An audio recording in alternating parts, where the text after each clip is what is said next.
किसी जमाने में एक बादशाह ने एक कैदी को किसी वजह से फांसी का हुक्म दिया, और जब कैद खाने में से कैदी को लाया गया तो उससे मरने से पहले आखिरी ख्वाहिश पूछी गई। कैदी ने कहा, मैं क्योंकि एक अच्छे घराने से हूँ, लिहाजा मुझे आला नस्ली घोड़ों से फांसी लगाया जाए। इस जमाने में फांसी के तख्त पर चढ़ाकर घोड़ों से बंध कर घोड़ों को दौड़ा जाता था। इस तरह फांसी की सजा होती थी। खैर, घोड़ों को लाया गया तो कैदी बोल उठा, उनमें एक तो नस्ली है पर एक नस्ली नहीं है, लिहाजा मेरी आखिरी ख्वाहिश मुकम्मल नहीं हुई। बादशाह ने घोड़ों के मालिक को बुलवाया और पूछा, क्या ये बात सच है? घोड़ों के मालिक ने जवाब दिया, बिल्कुल, एक बिल्कुल असली नस्ल का, लेकिन दूसरा में गधे का मिलाप शामिल है।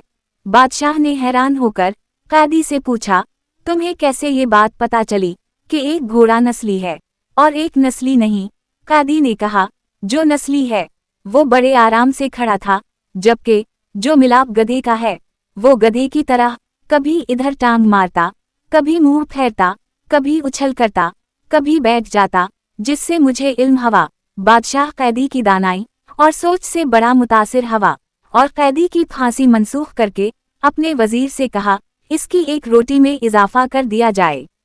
कुछ दिन बाद बादशाह के दरबार में एक सुनार 2 हीरे लेकर हाजिर हुआ और बादशाह को कहा, अगर आपकी रियाया में से कोई ये बता दे कि उनमें कौन सा हीरा असली और कौन सा नकली, और इस असली और नकली में फर्क बता दे, तो मैं आपको दोनों हीरे इनाम में दे दूंगा। बहुत से लोगों से पूछा मगर कोई मुकम्मल जांच ना कर सका। बादशाह के दिमाग में कैदी का ख्याल आया। बादशाह ने उसको दरबार में हाजिर होने का हुक्म दिया। सिपाही कैद खाने में से कैदी को लेकर हाजिर हुए और कैदी को हीरे जांच पड़ताल के लिए दिए गए।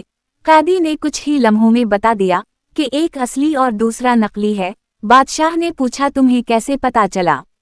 कैदी ने कहा कि असली हीरा रगड़ने से कभी गर्म नहीं होता, जबकि नकली हीरा रगड़ने से गर्म हो जाता है।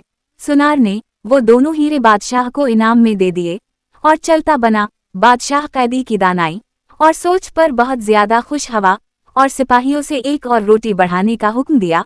दोपहर को जब सिपाही कैदी को एक और रोटी इजाफे के साथ देने आए तो कैदी ने कहा, बादशाह भी किसी लांगड़ी का बेटा है। सिपाहियों ने कैदी की ये बात बादशाह तक पहुंचा दी। बादशाह को गुस्सा आया और सिपाहियों से कैदी को दरबार में हाजिर होने का हुक्म दिया और कैदी से इस बात की वजाहत मांगी गई। कैदी ने बादशाह को कहा, अपने खानदान के बारे में किसी से पता करवा लो। बादशाह की सल्तनत में सबसे अधेड़ उम्र शख्स को ढूंढा गया और इससे बादशाह के आबा वो इजदाद के बारे में पूछा गया। अधेड़ उम्र शख्स ने बताया कि यहाँ इस बादशाह से पहले उसका बाप बादशाह था, लेकिन वो बादशाह बनने से पहले लांगड़ी था, क्योंकि इस बादशाह से पहले एक बादशाह था, इसका अपना कोई बेटा न था। इस बादशाह ने ऐलान किया था, कोई ऐसा शख्स जो मेरी रियाया को भूखा ना मरने दे तो आपका बाप लांगड़ी था।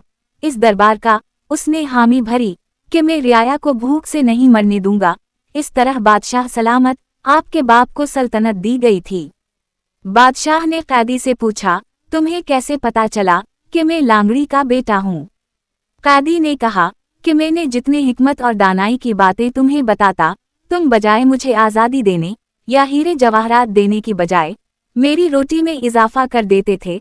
अगर तुम्हारी जगह पर कोई खानदानी शख्स होता, वो मुझे जरूर कोई हीरे जवाहरात देता और मुझे कैद खाने से रहा करता, लेकिन तेरी हरकतें तेरी नस्ल का पता बताती हैं।